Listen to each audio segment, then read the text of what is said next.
जी बताएंगे। मुंजारी जी ने कल एक बयान जारी किया है, आपको घर पर रहने के और घर से हटने के लिए कुछ जी। चुनाव को लेकर के कुछ बयान दिया है, हुँ। तो इसमें आपकी क्या कहना है? देखिए, आदरणीय मुंजारे जी बालाघाट जिले के एक बड़े नेता हैं, क्रांतिकारी नेता उन्हें माना जाता है, जनप्रिय नेता हैं। और विगत दिनों हम सभी जानते हैं कि उन्होंने कांग्रेस परिवार में आने के लिए अपना हाथ बढ़ाया था, दोस्ती का हाथ बढ़ाया था। लेकिन किन्हीं कारणों से वो बात मुझे लगता नहीं बन पाई, ये अफसोसजनक है। और मैंने भी आप लोगों के माध्यम से कहा था कि अगर आदरणीय मुंजारे जी जो एक जनाधार वाले नेता हैं, अगर वो कांग्रेस परिवार में शामिल होते हैं और अगर कांग्रेस परिवार में शामिल करके लोकसभा चुनाव में अगर टिकट दे के मैदान में उतारती है तो हमें उसका लाभ मिलेगा, क्योंकि उनका अपना खुद का 1 लाख सवा लाख मतदाता है, जो उनका बहुत ही मतलब समर्पित मतदाता है। तो ऐसी स्थिति में कांग्रेस को फायदा होना सुनिश्चित था।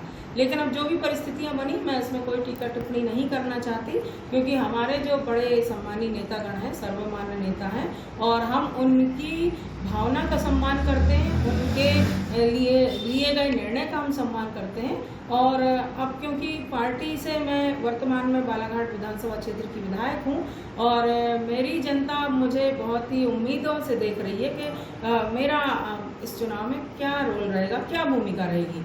तो मैं स्पष्ट रूप से कहना चाहती हूँ कि मैं कांग्रेस परिवार में 10 महीने पहले शामिल हुई हूँ। आदरणीय कमलनाथ जी ने मुझे सदस्यता दिलाई, बेटे शांतनु मुंजारे को सदस्यता दिलाई, और तब से मैं लगातार एक समर्पण के भाव से कांग्रेस की रीति नीति को लेकर जनता तक मैं जा रही हूँ। और उसका हमें एक सकारात्मक परिणाम देखने को मिला जब विधानसभा चुनाव में जनता ने भारी बहुमत देकर मुझे 20 साल बाद बालाघाट विधानसभा क्षेत्र से विधायक बनने का मौका दिया।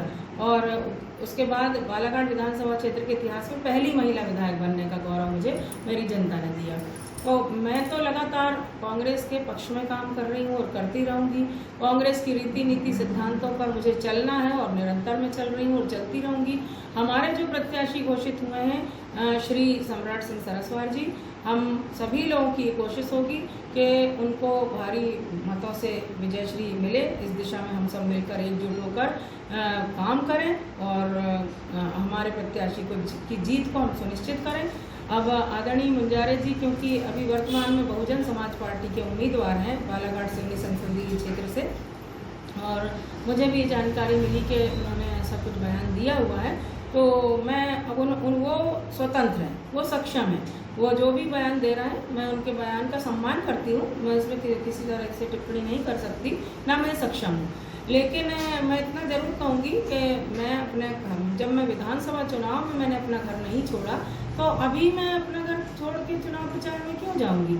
मैं अपने घर में आदरणीय मुंजारे जी की धर्मपत्नी हूँ और अपने इकलौते बेटे शांतनु की माँ हूँ। लेकिन जब मैं चुनाव की रणभूमि में उतरती हूँ तो मैं अपनी कांग्रेस पार्टी की सिपाही हूँ। तो अपनी पार्टी के प्रति समर्पण का भाव, निष्ठा का भाव रख के अगर मैं चुनाव प्रचार में भाग लेती हूँ तो कहीं किसी भी तरह से तकलीफ नहीं होना चाहिए, और घर छोड़ने का तो सवाल ही नहीं होता। मैं घर में रहकर रहूँगी। और विधानसभा चुनाव में भी जैसा आप जानते हैं कि आदरणीय मुंजारे जी ने गोंडवाना गणतंत्र पार्टी से चुनाव लड़े थे और मैंने कांग्रेस पार्टी से चुनाव लड़ी थी। माननीय मुंजारे जी परसवाड़ा विधानसभा क्षेत्र से प्रत्याशी थे और मैं बालाघाट विधानसभा क्षेत्र से प्रत्याशी थी। लेकिन किसी तरह का हमारा मतभेद नहीं रहा। उस चुनाव में भी वो अपना प्रचार करते थे, मैं अपना प्रचार करती थी, तो हमारा कल भी कोई मतभेद नहीं था, आज भी मतभेद नहीं है। और मुझे ये समझ में नहीं आ रहा कि माननीय मुंजारे जी ने क्यों ऐसा बयान दिया। इस बारे में मैं काफ़ी आश्चर्यचकित हूँ, लेकिन मैं बहुत ही विनम्रता से कहना चाहती हूँ कि मैं अपने परिवार के प्रति पूरा समर्पण का भाव रखती हूँ, आदरणीय पतिदेव का सम्मान करती हूँ, बेटे के स्नेह से मैं बंधी हुई हूँ, अपने परिवार की देहरी से मैं जीवन पर्यंत आखिरी सांस तक बंधी हुई हूँ। क्योंकि हमारे शास्त्रों में कहा गया, हमारे बड़े बुजुर्ग ये कहते हैं, जब बेटी की विदाई होती, ब्याह होता है, तो ये कहकर विदा किया जाता है कि बेटा तुमको डोली में बैठा के भेज रहे हैं, अब तुम्हारी वहाँ से ससुराल से अर्थी ही निकलना चाहिए। तो मैं उन सिद्धांतों को लेकर चलने वाली एक भारतीय नारी हूँ, तो उन सिद्धांतों को, नियमों का पालन करना मेरी जिम्मेदारी है। और उसके बाद अपनी पार्टी को ताकत देना लगन के साथ, निष्ठा के साथ, ये मेरी जिम्मेदारी। और दोनों ही जिम्मेदारियों को मैं पूरी तरह से निभाने का मेरा पूरा प्रयास है और आखिरी तक मेरा प्रयास रहेगा।